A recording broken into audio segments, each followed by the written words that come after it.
and so we just have some things that we would like, some fact sheets and some information on equality for Governor McCoy. So is that something that you... Yes, ma'am, I'll take that from him. We hope you do get it directly into his hands.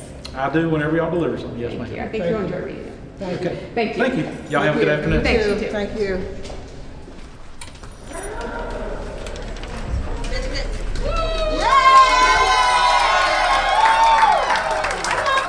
Those of us who love freedom and justice, we are being called in this moment to take this state and this nation from the lowlands of injustice and division to higher ground. All right, well, good afternoon. My name is Tara Romano, and I'm the president of North Carolina Women United, and I'll be the MC for today's event. I want to thank you all for coming out today.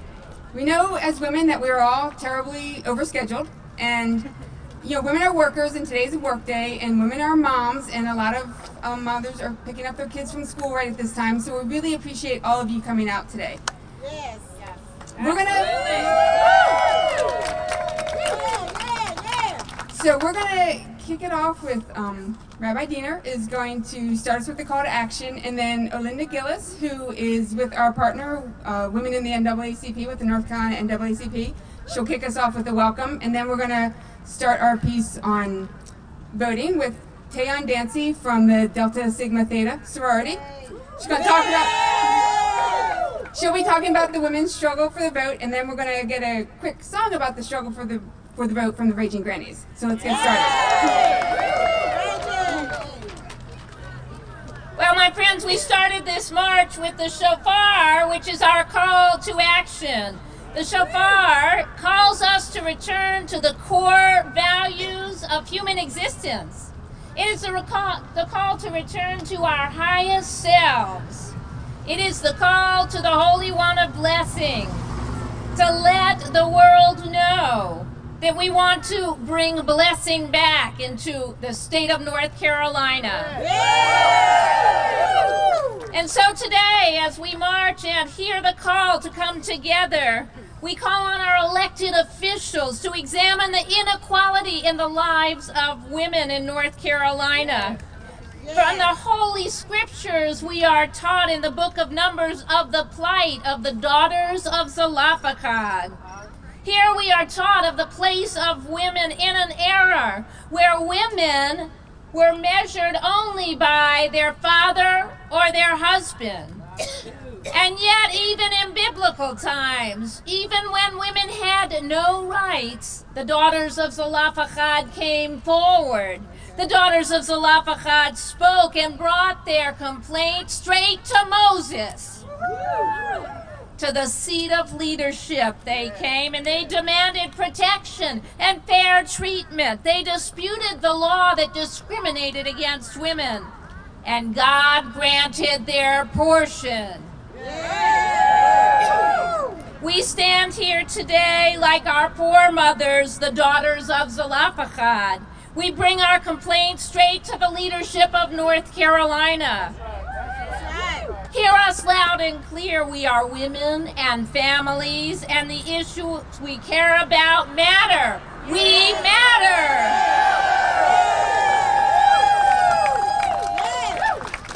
The economic stability and success of women directly correlates with the stability and success of the state of North Carolina. Like the daughters of Zelophehad, we are here to tell our legislators that economic disparity is not acceptable because we matter. Working full-time in North Carolina, women make an average of $33,400 per year, while men make an average of $41,900 per year. Yet North Carolina legislators refuse to take up legislation. They don't think there's a problem with the disparity. Like the daughters of Zelophehad, we are here to tell our legislators that this disparity is not acceptable because we matter. Women's health and reproductive rights have been usurped by the North Carolina legislature, assaulting women's sovereignty over their bodies. Like the daughters of Zelophehad, we are here to tell our legislators that assaulting our sovereignty over our bodies is not acceptable because we matter. We are here, like the daughters of Zelophehad. We are here bringing our voices to the power in North Carolina. We are here to let you know that women and our families are here to say because we matter. Let's call them out.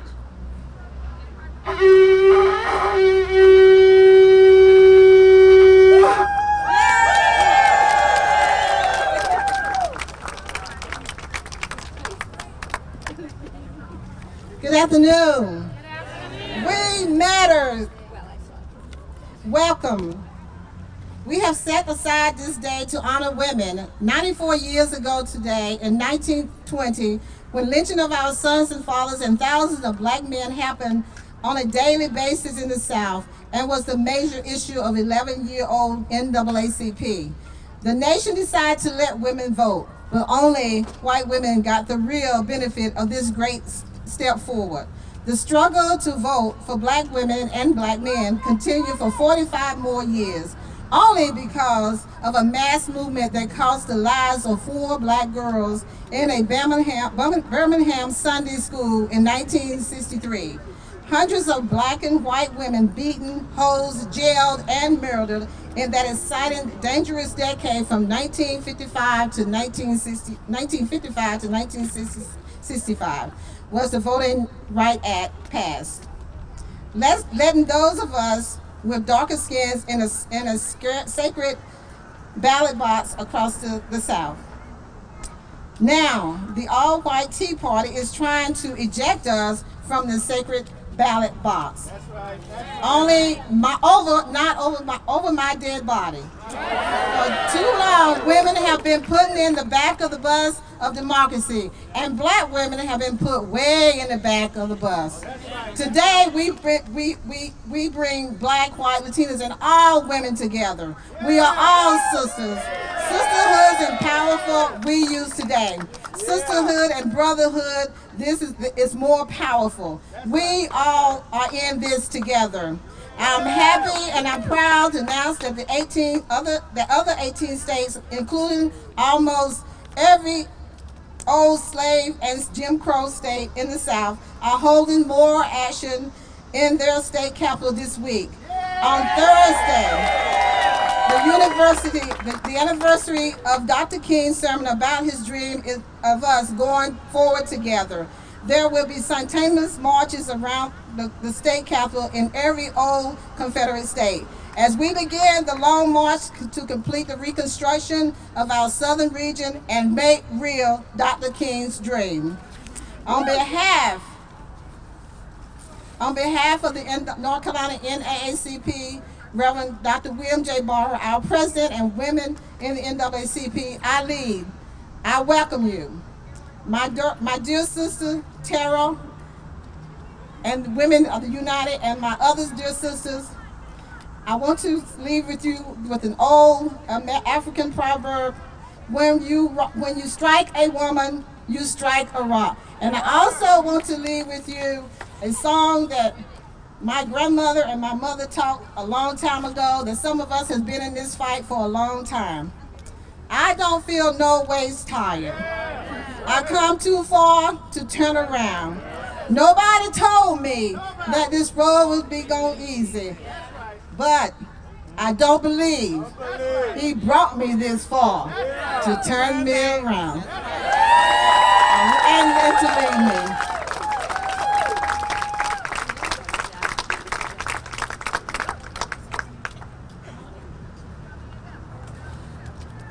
Good afternoon.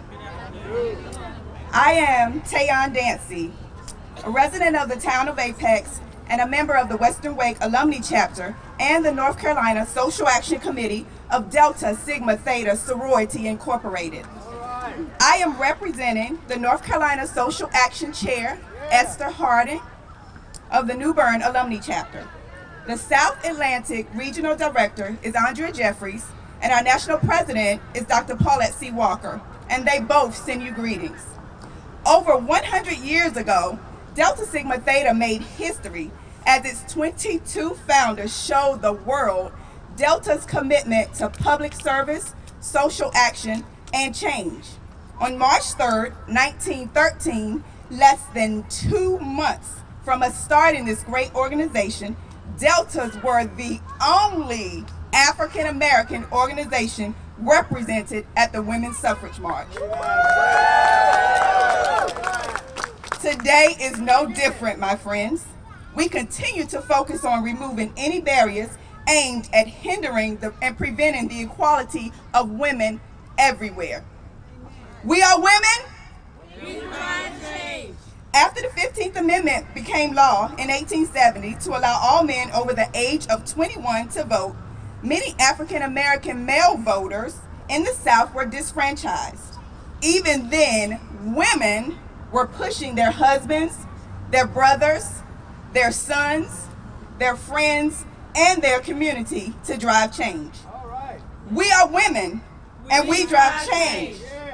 August 26, 1920, the 19th Amendment to the United States Constitution became law, and women could vote in the fall elections. Delta's illustrious 22 founders, our first national president, Sadie T.M. Alexander, and so many other women drove this change. We are women. We drive change. Less than 10 years before I was born, Congress passed the Voting Rights Act of 1965, making it easier for Southern African Americans to register to vote. Literacy tests, poll taxes, and other suppressive tactics used to restrict the black vote were made illegal. Delta also led this change. Leaders were at the table like civil rights attorney Frankie Muse Freeman, Dr. Dorothy Irene Height, and Dr. Thelma Daley, and for that, I am grateful. We are women, and we drive change. Now, I stand here almost 2 weeks after my living grandmother's 98th birthday, and 49 years after the Voting Rights Act of 1965, facing the fact that the Supreme Court ruled Section 4, which was designed to minimize voter disfranchisement, as unconstitutional. I stand tall with the NAACP as they appeal the federal judge's ruling that made way for North Carolina voter suppression law. The tactics may be different, my friends, but the outcome is just the same. If this law stands, we are facing requirements for government-issued IDs, shortened early voting, no straight ticket voting, no same-day registration, and so much more. My grandmother, Dorothy Chandler Collins, born in 1916, does not have a photo ID, and her original birth certificate is not on record. This law disfranchises her, working moms, caretakers, the physically challenged, and so many more. If one person's right to vote is suppressed, our democracy suffers. Contrary to the beliefs of those who push this law, my grandmother Dorothy is not a fraud. She is living, she is in her right mind, and she is in good health. As I remember the sacrifices of Delta's founders and its members made, and as I stand on the shoulders of my grandmother Dorothy, I will do my best to fill the high heels of the many women who have come before me. I vow to you that I am Delta, I am woman, and collectively we will drive change. Thank you.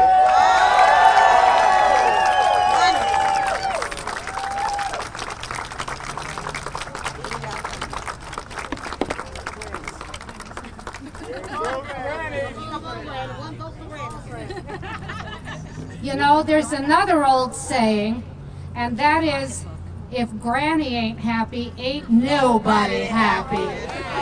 And these legislators had better remember that. They better remember that women are 54% of registered voters. We intend to vote, and we will remember the legislation that they're passing. So.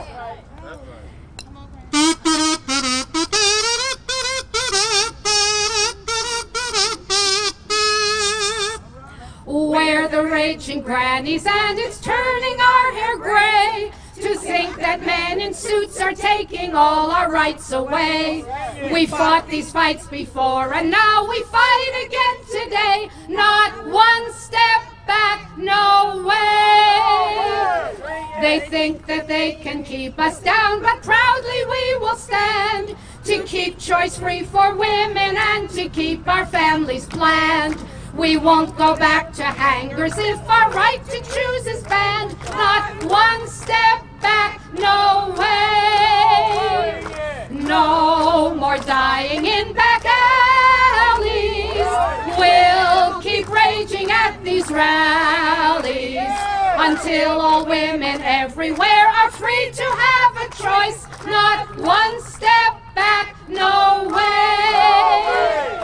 We're old enough that we remember not so long ago when women needing health care had no decent place to go. Now they want to close our clinics, but we're here to tell them no. Not one step back, no way. Now women's health is not the only cause we're raging for. Our right to fight was won by those who fought these fights before. Now women stand together, young and old and sick and poor. Not one step back, no way. They want to take us back in time when bigots ruled the land, when women, blacks, and poor folks from the voting booths were banned. But this is our democracy, and this is our demand. Not one step back, no way. No more after midnight sessions, and no more citizens arrested. We want a true democracy with equal rights for all. Not one step back, no way. We voted all our lives. There's not a struggle we have missed. We don't need ID to show them that we do exist. Our rights to vote are threatened, and we're seriously pissed. Not one step back, no way. So we will stand together, young, old, brown, and black and white, the unemployed and union folks, and work with all our might. And we will keep on raging, and we'll fight to keep our rights. Not one step back, no way. We won't lie down and take it when they make these budget cuts. If they think we'll re-elect them, then they really must be nuts.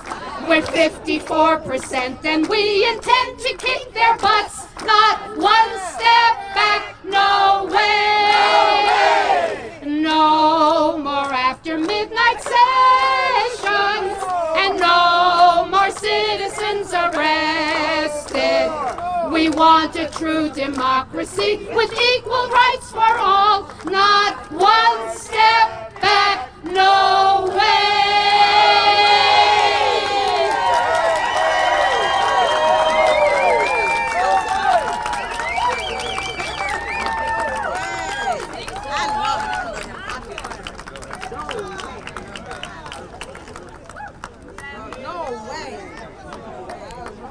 Thanks to the Raging Grannies. That was a nice song taking us through all of that's happened this past session. So I want to also mention that if you are interested in making sure that we all can vote, the NAACP is going to be doing voter registration, and they have everything set up, and they have training, and Laurel Ashton over here can help you with that. So afterwards, it may cool down a little bit, and if you feel inspired, and we really do encourage you to go be a part of that. So I want to bring up some women now to talk about the violence that we face in our communities and how that violence is exacerbated by the policies that speak to a distrust for women and our ability to make decisions. We're going to start with Gloria de los Santos with our partner Action NC, followed by Emma Akpen, who is Director of Policy with North Carolina Women United. Thank you. I just want to talk today about women and violence against women.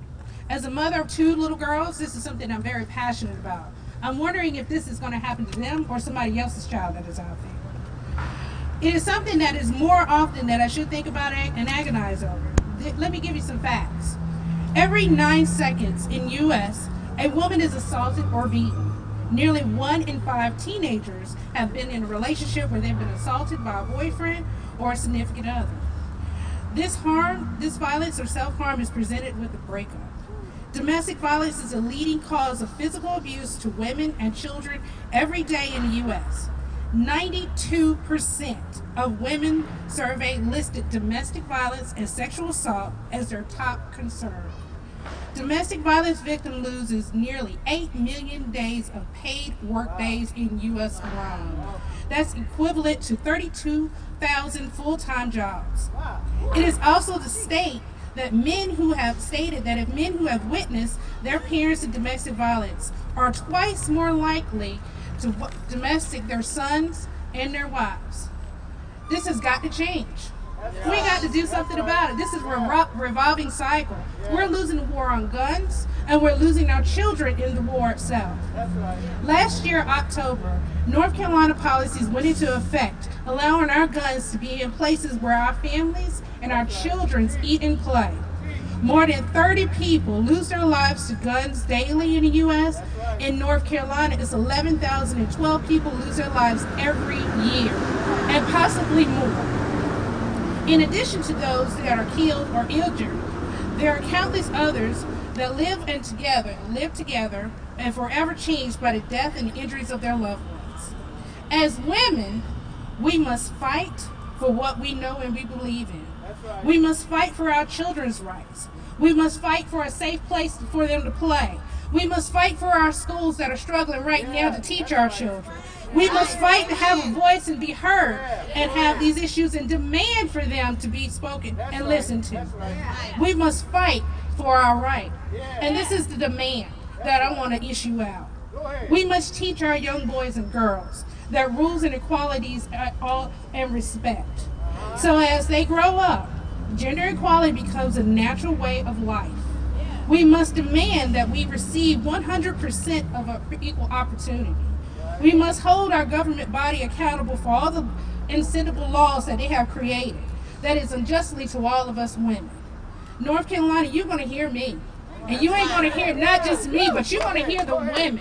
And if you don't like it, we are coming for your seats. And if you don't like it, that's it. Thank you.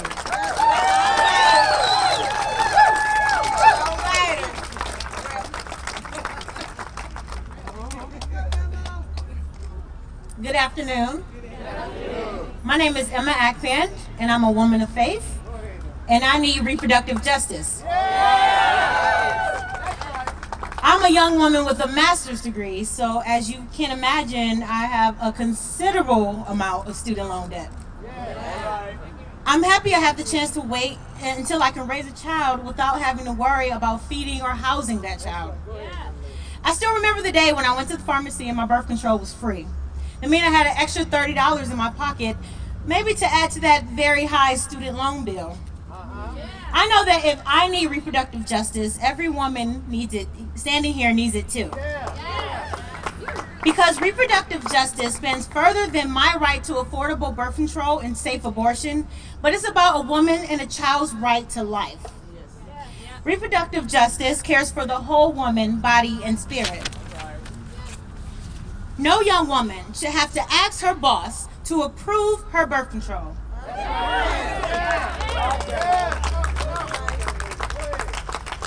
No student should have to choose between filling up her tank with gas or paying for life-saving contraceptives. And no woman should have to resort to very dangerous measures to terminate her pregnancy. No mother should choose between earning money for her family or having a safe place for her child to stay after school. All women should have adequate access to health care, so when they do decide to have a child, they know their child will be healthy. And no mother should have to fear letting her son and daughter out of her home without knowing if she will make it home alive. I'd like to say rest in power, Mike Brown, and all the other children that have been killed by senseless gun violence. This is an issue for our entire community. Because when our young women and men have children before they can afford it, what do? Well, we pull all our resources together to help them, right? But often we don't have enough. Our resources are stretched. Our churches are packed with people that need help. Our nonprofits are packed with people that need help. And that's when we need our government to step in. That's why we need the General Assembly to give access to jobs and access to health care, education, and safety for all women and children. We have to start our conversations in our churches, mosques, synagogues, and the safety and health and for the well-being of women and children. It is our duty to make sure that our people live full lives. I was in church the other day and I heard a passage in Exodus about how Moses' mother and sisters saved his life from Pharaoh. Moses' mother hid him for 3 months so Moses wouldn't kill him. Then she put him in a waterproof basket in the Nile in the hopes that an Egyptian woman would take pity on him. Ain't that smart? I would never thought to put a child in a waterproof basket. But guess what? Somebody did. Somebody adopted Moses. So Moses' mother made that hard decision and it saved his life. These women worked so hard to create a better life for Moses, and all women in this very state, women standing right behind me, are fighting to create better lives for our communities and our children. So that's why we fight. Why do we fight? Because women's bodies matter, women's health matter, women matter. We matter.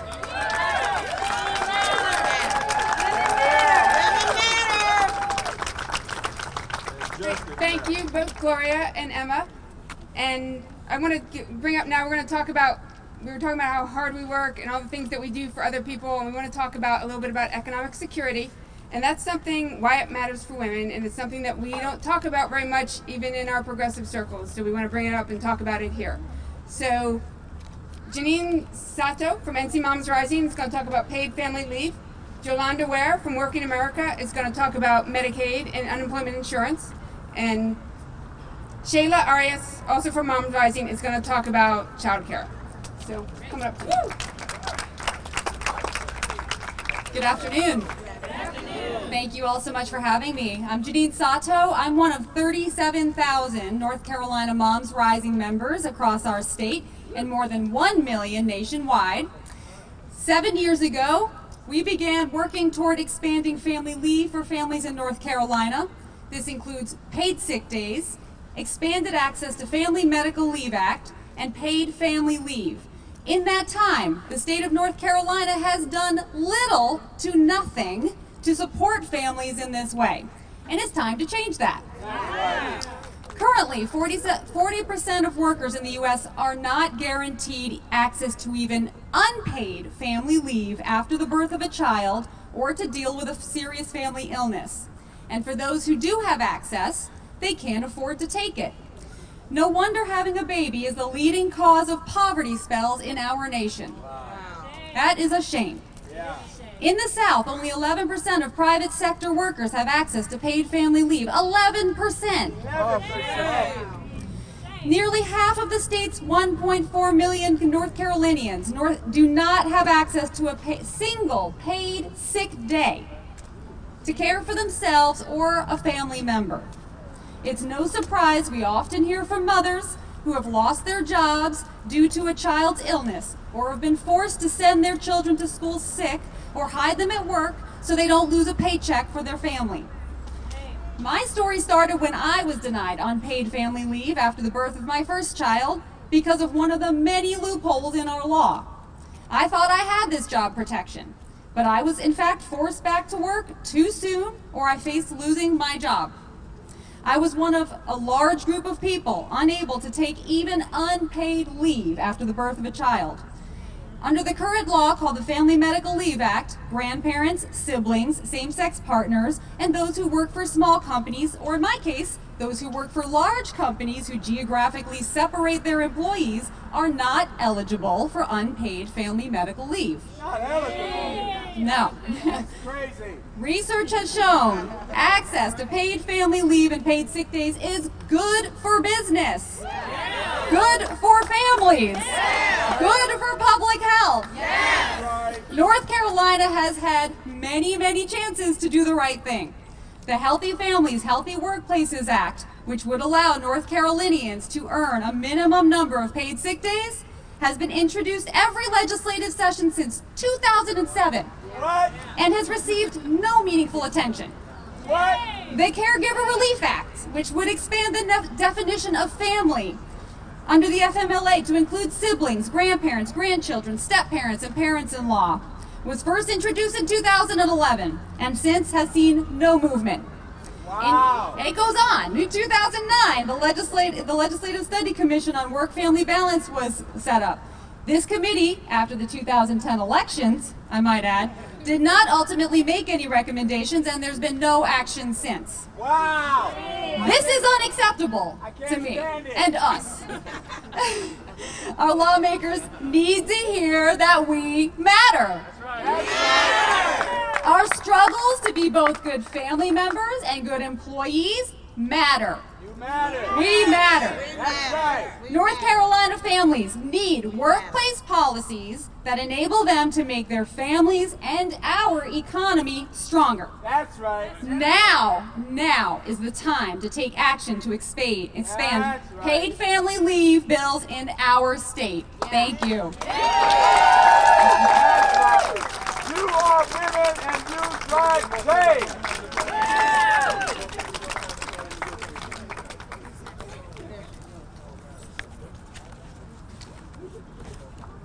Good afternoon. Good afternoon. Come on, we've been yelling and stuff. I'm Jolanda Ware. My name is Jolanda Ware. I've been a single mother since age 14, and in the past 7 years, I've endured many trials. Still, I have proven that I could work extremely hard in school as well as in life. After my son was born, his father had the opportunity to go to school on scholarship in sports. Though I was happy for him, it left me with a lot of responsibility supporting my son on my own, as he wasn't doing his part. My responsibilities grew, and I became both mother and father to my child. I have never received a lot of support from my family due to my mother's past struggles with drug addiction. Despite such circumstances, the only thing I wanted to do was prove to the entire world that I could make it. You can make it. Thank you. Having my son saved my life, and though it was a challenge, I at least had access to insurance as well as other resources. Now that I'm a legitimate adult, 21, resources have been taken away from me that I could never have imagined. I've learned that no matter how hard I work, there still may be someone trying to silence me and challenge rights that I am entitled to as a woman, but most of all as a human.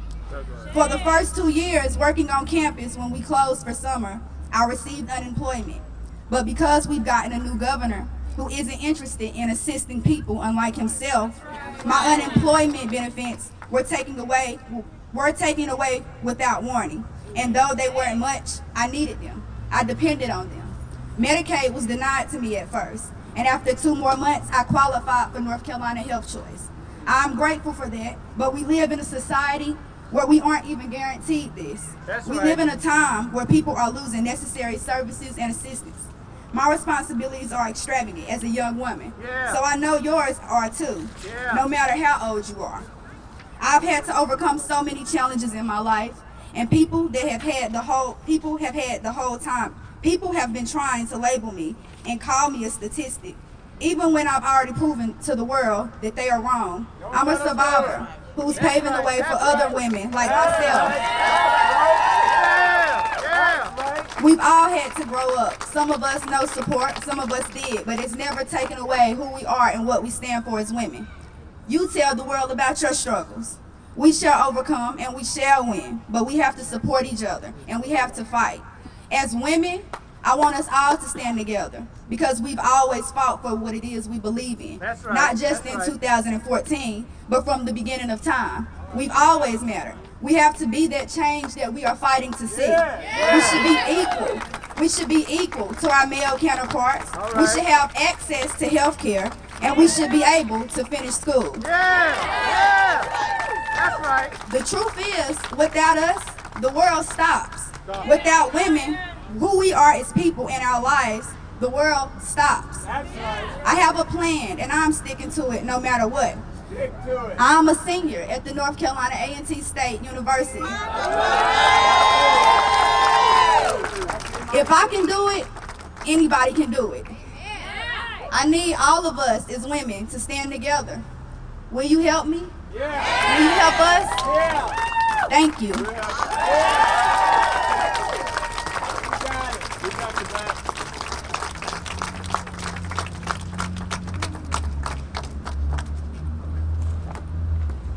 Good afternoon, everybody.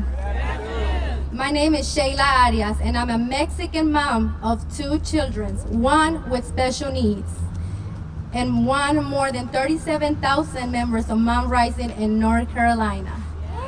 I'm here today to speak on behalf of all North Carolina women, mujeres, who know that it is a struggle to build a better future for yourself, for your children.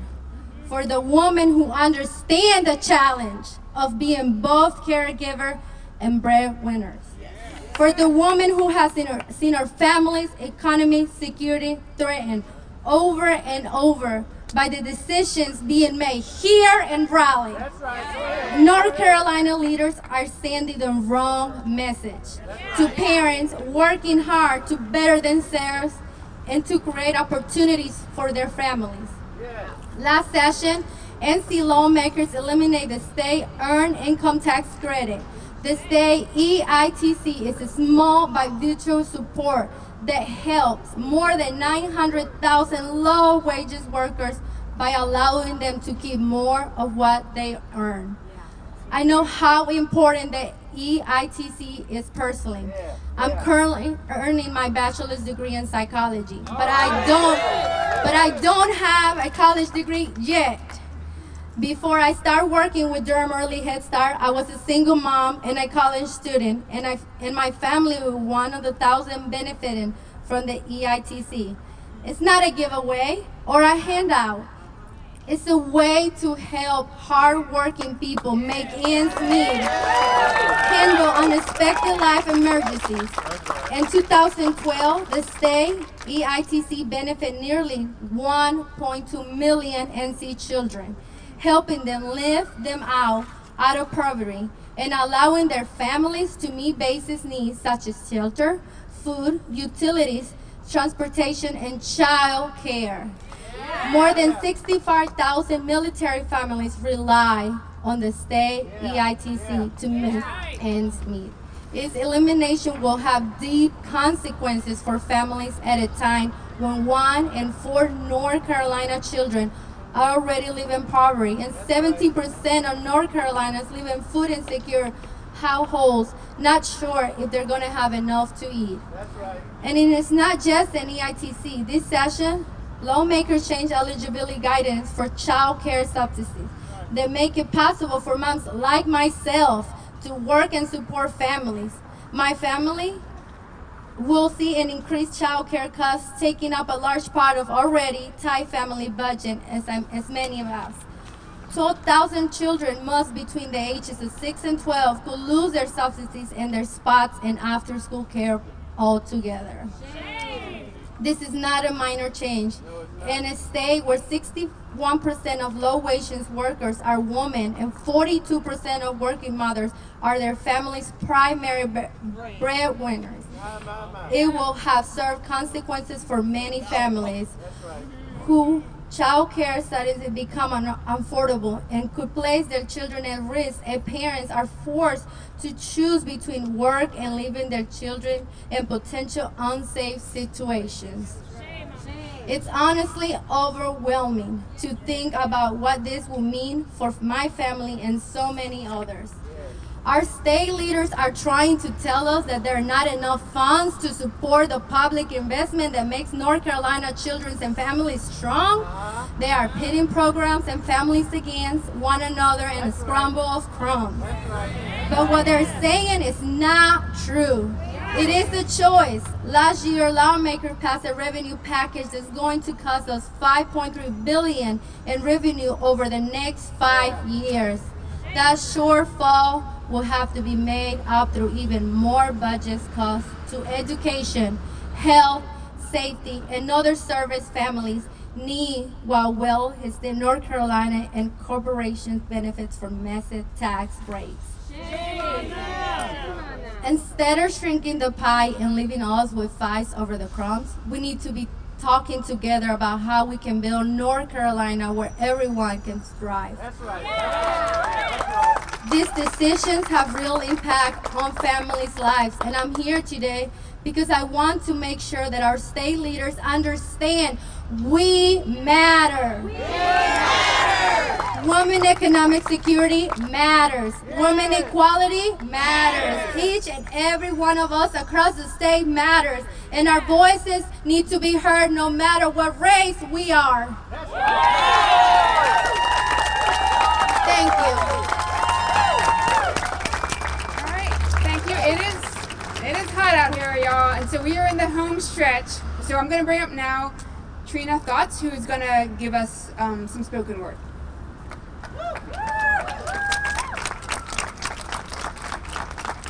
Good evening.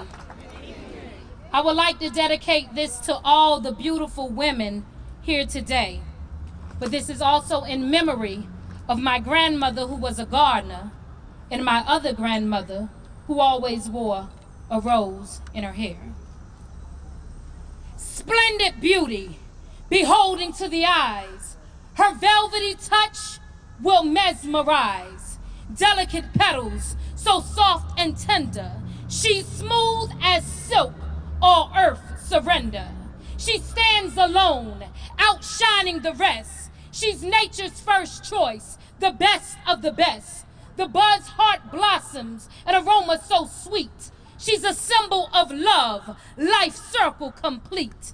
And just when it doesn't get any better than this, you see the rose bends down and she gives earth a kiss. One so admired, one so adorned. Why does she cry dewy tears? Because even a rose has thorns. But my Mother Earth, don't let one tear fall. You're the queen of the universe, conqueror of all, overcoming every obstacle that comes your way. Yet you still have the ability to brighten one's day, longing to be touched. Yet if you pick, rich blood will form from one simple prick. Your earth's mother rose, a symbol so respected. You see, God placed thorns because he has to protect her.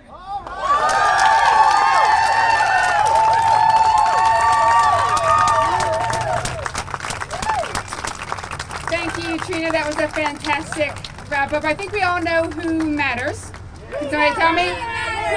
Thank you. You drive change. We do drive change. And speaking of driving change, I just want to real quick say 3 things that we're all going to go do after this rally. Well, one of them can be voter registration if you'd like to. But also, I want you to all tweet, if you tweet and use Facebook, use the hashtag #WeMatter and talk about why women matter. And then also come see our filmmaker, Rebecca, and tell her why women matter. And then in September, you're going to look at Action NC's website to see we're going to be gathering women in different parts of the state to continue these conversations, because this is not the end of it. So you make sure you do that. And then in October, you are going to go to the State Board of Elections website. You're going to print off your ballot. You're going to look at the schedule for when and where you can go vote, because it has changed. And then you're going to put a big V on your calendar for the day that you will go vote. And you're going to take 2, 3, 4, 5 women with you. You will then go get coffee, drinks, dessert, whatever. You deserve it because you went and voted. So those are the things that you're going to do. So everyone sort of gather in because we're doing a live stream. And they just want to make sure that we tell the state, everyone who's watching.